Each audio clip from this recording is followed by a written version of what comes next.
you're known as the first professional gamer in competitive gaming. Could you tell us, what was your first video game tournament that you won money in, and when did you first start playing video games for company, for competition in the video game industry? Well, I think the first game that I had actually won money in that wasn't provided by a company on a payroll basis, there was a contest at the Glenview Naval Air Base. I would have to say it was mid to late 70s on a game called Datsun 280 Zap, and they had a bounty out there saying that, well, if you make the highest score or the best time, you would win the prize, and I did, and it stayed up there for many years thereafter. But that's really not how I got my break into gaming. I did when a company called Activision came up with a couple of their software products, and in the brochure of one of the games, which was like Datsun 280Z, which was a game called Dragster, and they mentioned what the time in the brochure was. They said if you break the score, you'll get recognition. And by that time, it was like 1979, 1980, and I kept submitting my scores, beating my time, until 1982 when they invited me out to the Consumer Electronics Show in Chicago, and they wanted to see live if I could actually perform in front of the developers and other people to prove my gaming ability. Oh, okay. I mean, that's really interesting. I mean, just getting that chance to break in, I mean, what was it like? Like, how did you feel emotionally knowing that, gaming at the time back then was so far in the, it wasn't something where you could make that kind of money. What was it just like having that experience?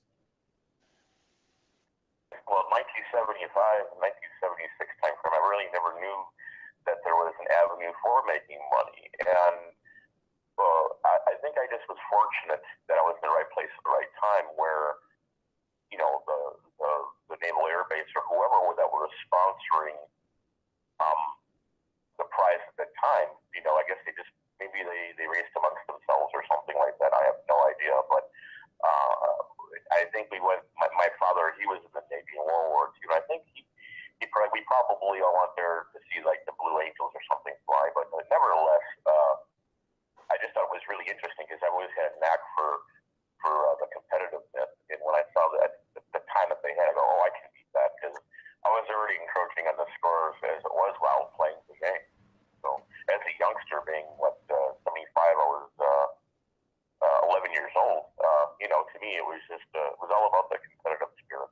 Todd was in a unique position because he was the first gamer getting paid. And whenever we got together at an event, Life Magazine or everyone else, everybody wanted to be in that position. Everybody wanted to be paid to play games. Everybody wanted to be paid, giving those kudos or that notoriety for the fact that they were so good at what they did. So the fact that Todd was the first one doing that, it's something that we all look back on and say, wow, that's what we all wanted. And Todd was the one who achieved it. That was really cool, actually. Yeah, I've got a client right now who's an esports professional, and he makes more than enough money to take care of his whole family, although he's a single guy. But I just laugh because I think he's living the life that all of us thought at Life Magazine that we'd be living, 35 years ago. But now finally today, people are able to do that.